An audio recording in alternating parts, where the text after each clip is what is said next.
Hey everybody, Pastor AJ here. I just want to say a big thank you to all of our host homes and our small group leaders coming up for the weekend. We appreciate you taking that weekend off and being with our students. It's because of you that this event is able to happen. So a big thank you. A few things for you to know. First is you will get a schedule sent to you by the end of this week of what the weekend will look like from the moment a host home needs to be ready to welcome the small group leaders and then the students all the way through Sunday morning when the students get picked up by their parents at church. So you will get that by the end of the week.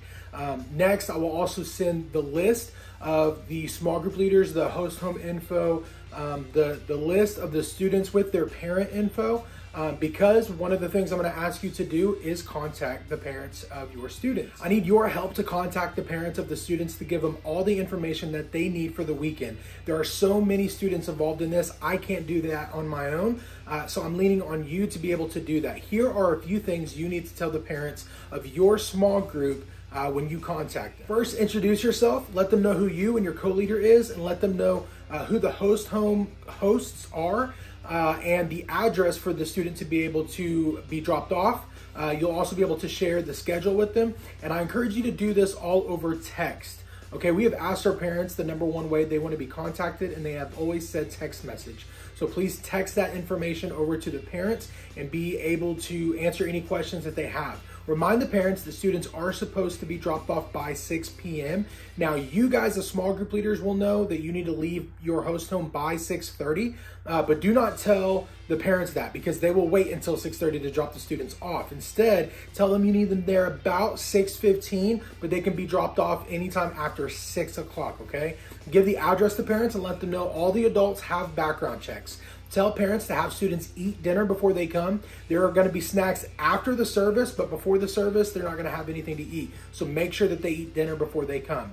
Okay, now with some of our students, there are going to be some schedule adjustments. What I mean by that is some students have to leave early. Some students have to leave for maybe a baseball game or something and then come back.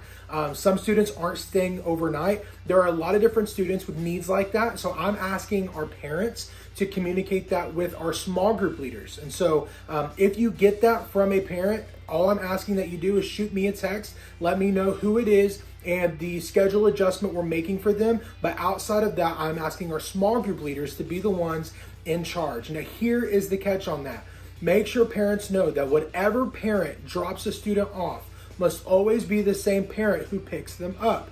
Okay, two different parents cannot do that. It's a long story. We won't get into the legalities that have happened in the past, not with me, but with other youth pastors I know. But there are a lot of different reasons why we need to stay very specific in this, and the same parent who drops off needs to be the ones who pick up. And always remember that no students are ever allowed to drive during our event. The last thing that you'll need to let them know is the packing list. The packing list is pretty simple. Basically, clothes for Saturday, clothes for Sunday, clothes for overnight, and then they need either a bedroll, a mattress, air mattress that is, a cot, a sleeping bag, a pillow, things for them to sleep with, and then all of the toiletries that they need, especially deodorant. I mean, emphasize that, capitalize it, okay? They need deodorant. We want our students to wear that, their Bibles, their notebooks, but outside of that, there's really not a whole lot more they need to pack, and so let them know. Okay, here are a few things that you need to know to do in your small group. So this is specifically not for our host homes, but for our small group leaders. Okay, here's your first job. Make sure all students feel welcome. Okay, your job this weekend is to love and encourage our students. More than anything, love and encourage the students and make sure every single student in your small group that they feel welcome and that they don't feel like they're a part of the outside group. We want to bring them in and make sure that every student in a small group feels like, hey, this is my small group. This is my small family for the next 48 hours. I'm looking forward to spending this time with them, okay? Look for those on the outside. There's always going to be students that are new to the youth group. Maybe they were brought from by a friend or by an aunt or something like that. Look for those students on the outside that don't really know as many people, and you get to be the person to bridge the gap. What I mean by that is look for the popular kid. Look for the one that everyone's flocking to in your small group. Pull them aside and say, hey, I need your help to welcome this person that's on the outside and make them feel a part of our group. Can you do that for me? So you guys, you small group leaders, it's your job to find those students on the outside, fill that gap, and make sure every student in our small group feels like they are a part of the family.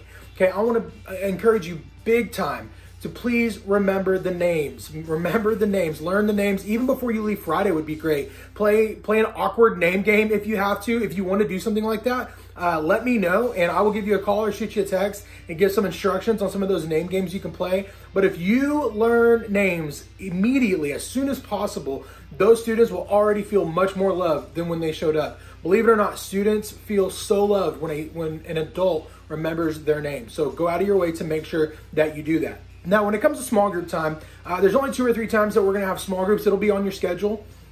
And during that small group time, understand that spiritual conversation is not something to be forced, okay? We're not going to make it mandatory that every single student answers a spiritual question. We want it to be laid back. We want it to feel a non-threatening environment where students get the opportunity to just open up to what God's doing in their life. And if there's a student that's not engaging in that, we want to encourage them, maybe ask them an open-ended question so they can't just answer yes or no. But we're not going to press the issue, okay? This isn't a weekend where we're forcing students to make decisions or anything like that. We want it to be laid back, and we don't want it to feel pressured during that small group time. We just want it to be fun, engaging. We want them to feel involved. Overall, your job, once more, is to love and encourage the student that weekend. No students alone. We never want them to sit alone. We never want them to hang out by themselves. Even whenever we're not in the host homes, if we're at Evergreen during the fellowship time and we see a student from our group that is sitting by themselves by the pool table, go over there and chat with them, talk to them. Maybe you become their buddy for the weekend. If that's what it takes, then that's what it takes. But we never want any of our students to be alone at any point during the weekend, okay? Now, here are a few rules that I have for our small group leaders, okay? 2 big rules. Number 1, do not hang out with your favorite student or your favorite adult friend. Maybe you've got a buddy of yours that you guys are getting the opportunity to lead the small group together. This weekend isn't for you guys to just kick back and tell jokes and hang out. Trust me, I love doing that with the best of them, but this weekend is not about us. This weekend is not about us and our friends. This weekend is about us making sure we go out of our way to make those students feel loved and accepted. Same thing when it comes to those students that we really click with, we connect well with. That's great, and I'm glad that those students feel loved by you, but make sure that you do everything you can to make that same kind of a connection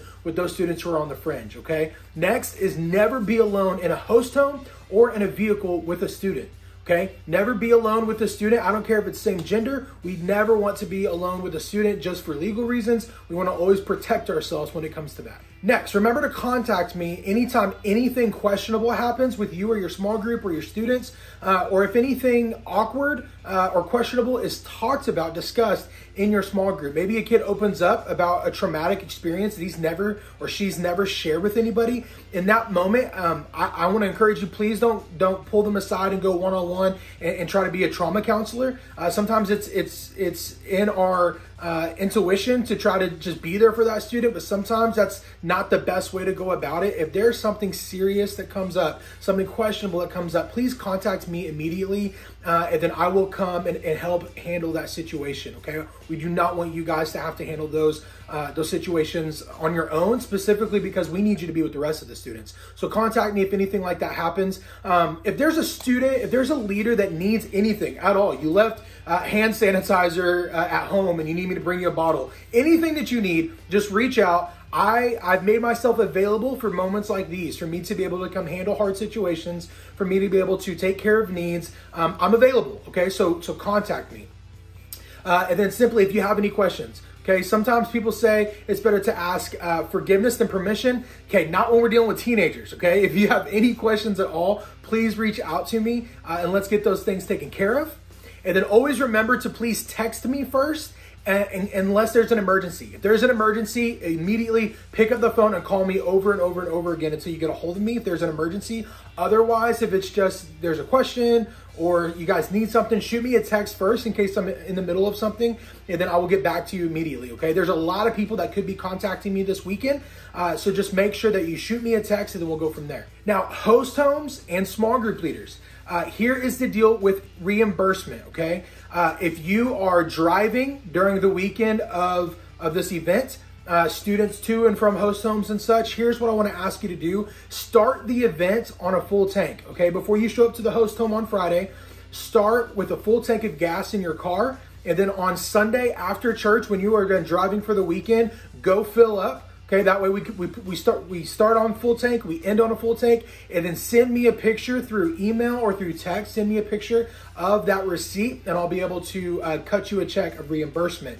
Now, when it comes to food, for host homes, same things. Whenever you go and you buy all that before Friday, just take a picture of that receipt, email it to me, text it to me, and I will get you a reimbursement check cut immediately. Now, with that being said, if any of you want to not do that, to not send in receipts, then that will be your contribution to our student ministry. That is money that goes back into our student fund. And we can be able to use that for other events coming up or other parts of our ministry. But please, please, please, please, if you need that, do not feel bad sending me receipts. Okay, I'm not giving you money from my checkbook. This is budgeted money, and so I want to be able to take care of you guys in that moment. But if you guys don't need that and you just want to say, hey, this is a part of how we want to love the student ministry, then that's okay too. It's up to you. Don't feel bad either way. Just let us know. There may be quite a few questions when it comes to safety and COVID guidelines for this event. I'm not going to go over those in this video. Rather, in the link below, I want to encourage you to click on that. It's going to give you all of these things that we just talked about, so that way you remember them whenever you go to contact your parents. But there's also going to be a list of all of the safety and COVID guidelines when it comes to being at First Baptist Jenks and being at Evergreen, and when are masks required, when are they not required. All of that will be in the link below in that document. So make sure you click that and you read all of those before you contact parents, so that way you can answer those questions. That's everything, guys. Once more, thank you so much for being a part of the weekend 2021. I'm looking forward to what God's going to do in this event. And remember, you're a big part of that. I'm praying for each and every one of you by name, and I'm excited to see what God's going to do in our youth group through this event and through you guys. Thank you so much for serving with Evergreen Student Ministry, and we'll see you later.